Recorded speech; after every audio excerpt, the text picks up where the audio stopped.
नमस्कार दोस्तों, स्वागत है आपका एक और महत्वपूर्ण जानकारी वाली वीडियो में। आज की वीडियो में हम बात करेंगे विद्या संबल योजना के संशोधित आदेश के बारे में। इस आदेश का उद्देश्य राजकीय विद्यालयों, आवासीय विद्यालयों और छात्रावासों में विषय विशेषज्ञ और अनुभवी व्यक्तियों को गेस्ट फैकल्टी के रूप में लगाने की प्रक्रिया है।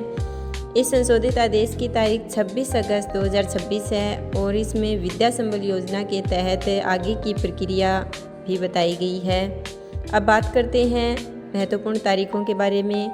25 अगस्त 2026 से 27 अगस्त 2026 तक जो पीओ विद्यालय है यानी सीनियर स्कूल है, उसमें चयन समिति का गठन किया जाएगा। इसके बाद 27 अगस्त से 31 अगस्त 2026 तक विद्यालय और अधीनस्थ विद्यालयों के शाला दर्पण पोर्टल पर रिक्त पदों की सूची प्रदर्शित की जाएगी और पात्र अभ्यर्थियों से आवेदन प्राप्त किए जाएंगे।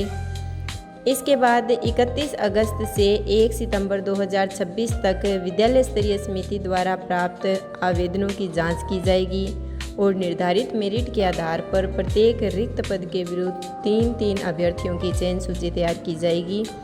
इसके बाद 2 सितंबर 2026 को सुबह 11 बजे तक विद्यालयों द्वारा चयनित अभ्यर्थियों के आवेदन पत्र और चयन सूची से संबंधित जो सीबीओ कार्यालय है उसमें पहुंचाई जाएगी। इसी दिन यानी 2 सितंबर को ही शाम 5 बजे तक सीबीओ द्वारा चयनित अभ्यर्थियों के आवेदन पत्र और चयन सूची जिला शिक्षा अधिकारी माध्यमिक प्रारंभिक मुख्यालय उदयपुर कार्यालय में पहुंचाई जाएगी। और सबसे महत्वपूर्ण अगली तारीख है 3 सितंबर 2026। 3 सितंबर 2026 को जिला स्तरीय कमेटी द्वारा चयन सूची के अनुमोदन की प्रक्रिया पूरी की जाएगी। आदेश में यह भी स्पष्ट किया गया है कि पूरी प्रक्रिया की जिला स्तर पर मॉनिटरिंग की जाएगी और संबंधित अधिकारियों को समय सीमा के अनुसार प्रक्रिया पूरी करवाने के निर्देश दिए गए हैं। साथ ही आदेश में गेस्ट फैकल्टी के लिए पात्रता, मानदेय और अन्य निर्धारित शर्तों को नियमानुसार लागू करने की बात कही गई है। इसलिए यदि आप विद्या संबल योजना के तहत गेस्ट फैकल्टी पर भर्ती का या चयन प्रक्रिया से संबंधित जानकारी का इंतजार कर रहे हैं तो इन तारीखों को ज़रूर ध्यान में रखें।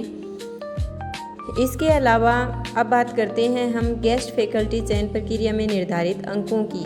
तो सबसे पहले व्याख्याता पद के लिए शैक्षणिक योग्यता है स्नातक के 25% और अधिस्नातक के 50%, एसटीसी या बीएड के 25% अंक निर्धारित किए गए हैं। वहीं वरिष्ठ अध्यापक यानी सेकंड ग्रेड के लिए कक्षा 10 के 10%, कक्षा 12 के 10%, स्नातक के 55% और एसटीसी या बीएड के 25%।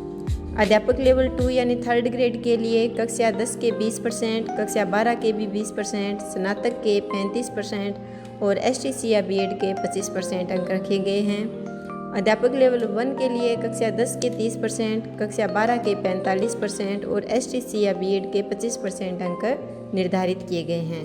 अब एक महत्वपूर्ण बात ध्यान रखें, यदि 2 अभ्यर्थियों के अंक समान होते हैं तो अधिक आयु वाले अभ्यर्थी को कम आयु वाले अभ्यर्थी से वरीयता दी जाएगी। और सबसे खास बात है कि गेस्ट फैकल्टी के चयन के लिए किसी भी स्तर पर साक्षात्कार नहीं लिया जाएगा, यानी चयन है वो निर्धारित शैक्षणिक और प्रशैक्षणिक योग्यता के अंकों और तय नियमों के आधार पर ही किया जाएगा। अब बात करते हैं विद्या संबल योजना के आवेदन पत्र की। यदि आप इस योजना के तहत गेस्ट फैकल्टी के लिए आवेदन करना चाहते हैं तो आवेदन पत्र में मांगी गई जानकारी को सही भरना होगा। सबसे पहले आवेदक का पूरा नाम, पिता का नाम, जन्म तिथि ये सब दर्ज करनी होगी। इसके बाद स्थायी पता, गृह जिला, राज्य, मोबाइल नंबर और ईमेल आईडी। आवेदन पत्र में आवेदित पद और विषय की जानकारी भी देनी होगी और जिस विद्यालय के लिए आपने आवेदन किया है उसका नाम भी लिखना होगा। इसके बाद यह जानकारी देनी होगी कि आवेदक सेवानिवृत्त कर्मचारी है या नहीं। यदि सेवानिवृत्त है तो सेवानिवृत्ति की तारीख, पद और विषय की जानकारी भी भरनी होगी। अब आता है सबसे महत्वपूर्ण हिस्सा, शैक्षणिक और प्रशैक्षणिक योग्यता का विवरण। यहाँ सेकेंडरी, सीनियर सेकेंडरी, स्नातक, अधिस्नातक और एसटीसी या बीएड जैसी योग्यताओं की जानकारी आपको भरनी होगी कि आपके कितने परसेंटेज हैं। इसके बाद आवेदन के साथ लगाए गए स्व प्रमाणित दस्तावेजों की कुल संख्या भी लिखनी होगी। अंत में आवेदक को हस्ताक्षर, दिनांक और समय दर्ज करना होगा। आवेदन जमा करते समय विद्यालय या कार्यालय द्वारा प्राप्ति रसीद भी दी जाएगी, जिसमें आवेदन जमा होने की तारीख और रजिस्टर क्रम संख्या दर्ज होगी, यानी वो आपको अपने पास संभाल के रखनी है। इसलिए आवेदन पत्र भरते समय सभी जानकारी और दस्तावेजों को अच्छी तरह जांच लें, ताकि आवेदन प्रक्रिया में किसी प्रकार की परेशानी ना हो। तो ऐसी ही महत्वपूर्ण शिक्षा विभाग की अपडेट के लिए वीडियो को लाइक करें, शेयर करें और चैनल को सब्सक्राइब करें। धन्यवाद।